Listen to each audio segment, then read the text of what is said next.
যে ব্যক্তি সর্বশেষ জান্নাতে যাবে তার বিস্ময়কর ঘটনা। সহিহ মুসলিমে আব্দুল্লাহ ইবনে মাসউদ রাদিয়াল্লাহু তাআলা আনহু থেকে বর্ণিত, রাসূলুল্লাহ সাল্লাল্লাহু আলাইহি ওয়াসাল্লাম বলেছেন, সর্বশেষ যে ব্যক্তি জান্নাতে প্রবেশ করবে সে ফুলসিরাতে একটু হাঁটবে আবার পড়ে যাবে, জাহান্নাম তাকে আঘাত করবে, এভাবে সে ফুলসিরাত পুরোটা অতিক্রম করে ফেলবে। তখন সে বলবে, ওই সত্তা কতই না মহান, যিনি আমাকে এ মহা বিপদ থেকে মুক্তি দিয়েছেন। আল্লাহ তাআলাকে আমাকে যা দিয়েছেন মনে হয় আগে পরে আর কাউকেই তা দেননি। অতঃপর সে বিশাল এক গাছের সামনে আসবে। সে বলবে, হে আল্লাহ, আমাকে এই গাছের কাছে নিয়ে যান, যাতে আমি এর ছায়ায় আশ্রয় নিতে পারি, এখান থেকে পানি পান করতে পারি।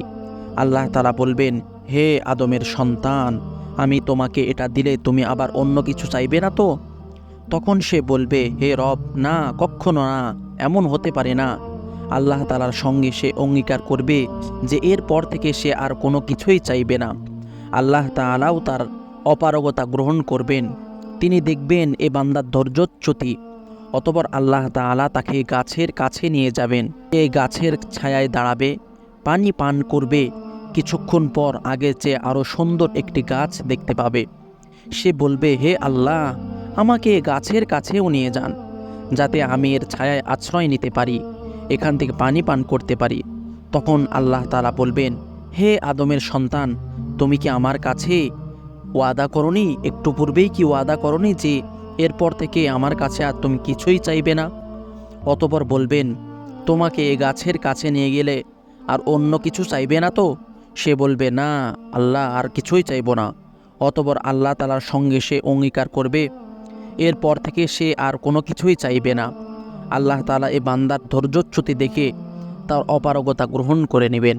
কিছুক্ষণ পর জান্নাতের দরজার কাছে আগের দুটি গাছের চেয়ে আরও সুন্দর একটি গাছ দেখতে পাবে। সে বলবে, হে আল্লাহ, আমাকে এ গাছের কাছে নিয়ে যান, যাতে আমি এর ছায়ায় আশ্রয় নিতে পারি, এখান থেকে পানি পান করতে পারি। তখন আল্লাহ তাআলা বলবেন, হে আদমের সন্তান, তুমি কি আমার সঙ্গে ইতিপূর্বে দুইবার ওয়াদা ভঙ্গ করনি? এরপর থেকে আমার কাছে আর কিছুই চাইতে পারবে না। সে বলবে, হে আল্লাহ, হে আমার প্রতিপালক, এটাই শেষ, এরপরে আমি আপনার কাছ থেকে আর কিছুই চাইব না। তখন আল্লাহ তাআলার সঙ্গে সে অঙ্গীকার করবে এরপর থেকে সে আর কোনো কিছুই চাইবে না। আল্লাহ তাআলা বান্দার এই ধৈর্যের বিষয়টা দেখবেন, তার অপারগতা গ্রহণও করবেন। জান্নাতের কাছে আসার পর সে জান্নাতবাসীর আওয়াজ শুনতে পাবে। সে বলবে, হে রব, হে আমার প্রতিপালক, আমাকে এখানে একটু ঢুকিয়ে দিন, প্রবেশ করিয়ে দিন। তখন তাকে বলা হবে, তুমি জান্নাতে প্রবেশ করো। সে বলবে, এখানে আমি কিভাবে থাকব? মানুষ তো সব স্থান দখল করে আছে। তখন আল্লাহ তাআলা বলবেন, হে আদমের সন্তান, তোমাকে কি দিলে তুমি সন্তুষ্ট হবে? দুনিয়ার কোনো বাদশার মতো হলে তুমি কি সন্তুষ্ট হবে? সে বলবে, হে আল্লাহ, অবশ্যই আমি সন্তুষ্ট হব। তখন আল্লাহ তাআলা বলবেন, তোমাকে এর চেয়ে বেশি, এর চেয়ে বেশি, এর চেয়ে বেশি, এর চেয়ে বেশি দিয়ে দিলাম, পঞ্চমবার। তখন সে বলে উঠবে, হে রব, আমি সন্তুষ্ট।